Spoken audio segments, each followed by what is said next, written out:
Moi, j'ai rencontré ce monsieur que je respecte beaucoup. C'est une légende pour notre pays. Je l'ai rencontré à travers son fils qui vit en France. Moi, au départ, je venais travailler pour son fils et non pour lui.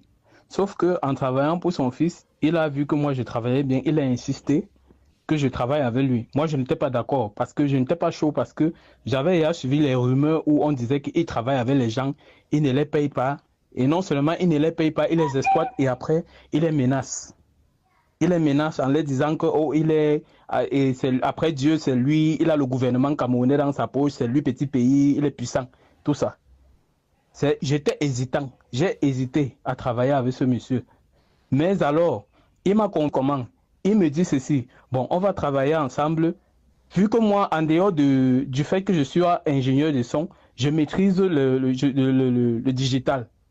Je maîtrise le digital. Il m'a dit ceci, on va travailler ensemble, on va faire, c'est un partenariat. C'est lui qui me disait ça au départ, que c'est un partenariat. Tu as ton pourcentage, j'ai mon pourcentage. Tu gères toutes mes choses, on travaille ensemble. J'ai été d'accord, sans problème. On a travaillé ensemble et en cours, j'ai constaté qu'au fait, ce monsieur, il veut seulement exploiter les gens. Lui, son travail, c'est de exploiter les gens. C'est pas le petit pays que tout le public connaît, que non, il chante bien que tout. Au fait, il y a une autre façade derrière ce monsieur. Il cache une autre façade. Il y a des choses que je ne peux pas dire parce que si je parle là, c'est la justice populaire qui va le récupérer.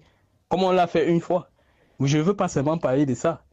On travaille ensemble, je me rends compte que si je baissais seulement la garde, je devais me retrouver à Bomono en train de laver ses caleçons. Si je baissais seulement la garde, je suis le seul qui a réussi à le tenir tête. C'est son problème avec moi. C'est parce que pendant que les autres se couchaient, moi, je l'ai tenu tête. C'est le problème qu'il a avec moi. On a travaillé ensemble sur des albums. J'ai travaillé sur 2 albums que j'ai produits avec lui. Et pour plus, je n'ai jamais été payé. Le premier projet qu'on a travaillé sur ça ensemble, c'est moi qui suis allé négocier ça à Boya avec le pasteur qu'on appelle Njongchi, parce que lui ne parle pas anglais. C'est moi qui lui disais ce qui s'est passé, c'est moi qui faisais la traduction. Il a reçu les millions, je n'ai jamais été payé. Le second projet, c'était son album Aladji Malam. J'ai travaillé sur ça. Il a sorti ça, il ne m'a pas mis dans les droits. Je n'ai reçu aucun droit, je n'ai reçu aucun paiement. Ça veut dire que dans les droits, là, ça sème tout, rien. C'est moi qui restructure toutes ces choses, parce que ces choses, sa carrière était en désordre. C'est moi qui remets tout en structure. Mais on a eu un contentieux où il y a eu un problème d'argent, où il a fait l'erreur, il a transféré l'argent à une autre personne et il m'accusait en disant que non, c'est moi. Il a appelé la police, il a appelé les gens d'Orange. Les gens d'Orange lui ont dit que non, apparemment c'est une erreur que tu as fait, tu as envoyé l'argent ailleurs. Parce que le compte et l'argent est encore là sur ce compte, personne n'a retiré. C'est encore là. Tu peux encore suivre la procédure et retirer ton argent. C'est ce que les gens d'Orange l'ont dit. Moi, j'ai dit aux policiers là-bas que l'histoire, si c'est une histoire, c'est une autre histoire. C'est pas une histoire de que j'ai fait quelque chose. C'est parce que lui veut montrer qu'il est puissant. C'est ça le problème. Étant là-bas, j'ai été menacé plusieurs fois. J'ai été empoisonné plusieurs fois. J'ai fui le Cameroun parce que j'étais malade. J'ai été empoisonné 2 fois à Bomono. J'ai risqué ma vie pour ce monsieur. Pendant que je travaillais avec lui, je recevais des menaces. Je recevais des menaces. Les gens me menaçaient avec les numéros inconnus, les numéros masqués. Ils me menaçaient parce que je travaillais avec lui, parce que je voulais restructurer ces choses. Les gens qui l'ont fait, les contrats qu'il est allé signer à tort avec les gens, j'étais en train de restructurer ça. Et j'ai reçu des menaces. Je n'ai rien dit. Le problème maintenant, c'est que quand on s'est séparés, il y a sa page YouTube, que c'est moi qui structurais ça. C'est moi qui avais structuré ça. J'avais donné tous les accès à sa fille qui est à Paris et à Xavier Lagaffe. J'avais donné tous les accès. Je les avais donné les accès. Maintenant, lors du contentieux, il a récupéré sa machine chez moi, il a donné à une autre personne et la personne a égaré sa page principale parce qu'il a 2 pages YouTube. Il a égaré la page principale et l'autre est restée. Ils sont venus vers moi pour me demander que bon, on peut faire comment? Moi, je dis que je ne connais pas ce qu'on peut faire. Je vous ai donné ce que moi j'avais, tous les emails, même ce que moi j'avais créé, les emails, tout, je vous ai donné, vous avez pris. Sans problème. Je vous ai même aidé à régler certains problèmes que sans moi, vous ne pouviez pas régler. Je vous ai aidé. Le tout, c'est moi, je ne connais pas. Je suis arrivé au Nigeria parce que je fuyais le Cameroun, parce que j'étais menacé au Cameroun, je voulais m'y traiter.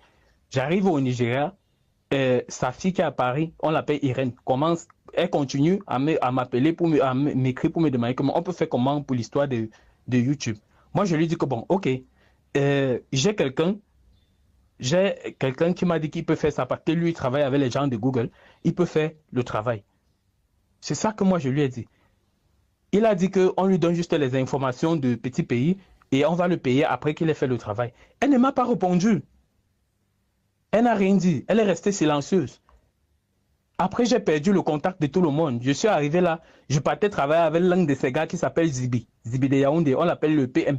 Je partais à Yaoundé travailler avec lui parce que je travaille avec lui sur son album Gospel avec ses enfants. J'ai les preuves, j'ai les vidéos où on travaillait ensemble. J'ai les preuves de tout ce que je suis en train de dire là. Je partais travailler avec lui pour une troisième fois. Parce que j'ai fait Cameroun, Nigeria, avant d'aller au Ghana, j'ai fait le Cameroun, Nigeria 2 fois ou 3 fois comme ça. La troisième fois que je partais au Cameroun pour travailler avec lui, j'ai eu les problèmes au niveau après Lambo, au niveau de Lambo-là.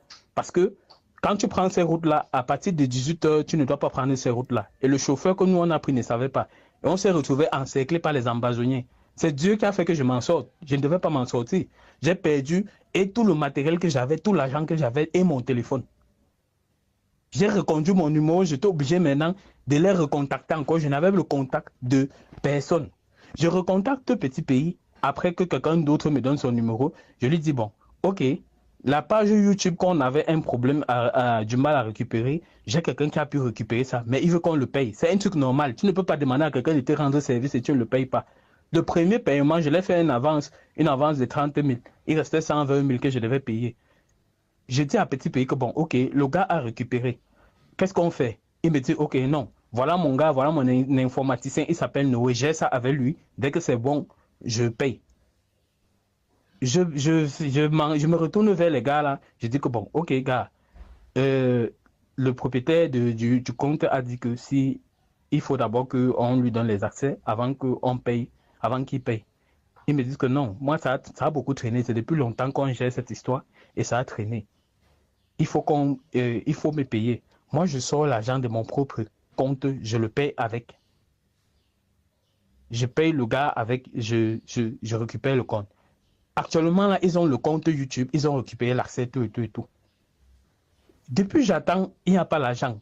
Il ne m'envoie pas l'argent. Je l'appelle, je crois que c'était lundi. J'appelle Petit Pays, je lui dis que mais j'ai déjà géré l'histoire de YouTube avec ton gars. C'est comment? Au mariage de Kérosé, il me dit que non. Entre-temps, il y a un autre problème. YouTube a été désactivé. Il faut que tu m'aides à gérer ça. Là, comme ça, j'ai déjà une fois tout avec pour YouTube. Je dis que, ok, ton gars m'a parlé de ça. Je vais voir ce que je peux faire. Je m'entends avec mes gars, les Ghanéens. Il y a un Ghanéen et un Nigérian. Je m'entends avec eux. Je dis que bon, voici Facebook, une page Facebook qui a disparu. Est-ce qu'on peut gérer ça? Ils me disent que oui, on peut gérer. Donne-moi d'abord le lien de la page, je vois ce qui s'est passé. Je l'envoie le lien, je les envoie le lien de la page. Ils me disent que non. Au fait, ce qui se passe, c'est que ils ont publié une image là-bas qui va à l'encontre des règles de Facebook. Parce que Facebook a des règles et des politiques. Donc, ils ont publié une image et ils m'ont envoyé l'image. C'est l'image de Moni Eka. Moni Eka qui s'est filmé nu, avec le concombre derrière ses fesses. Il s'est filmé entièrement nu. Il a mis le concombre derrière ses fesses.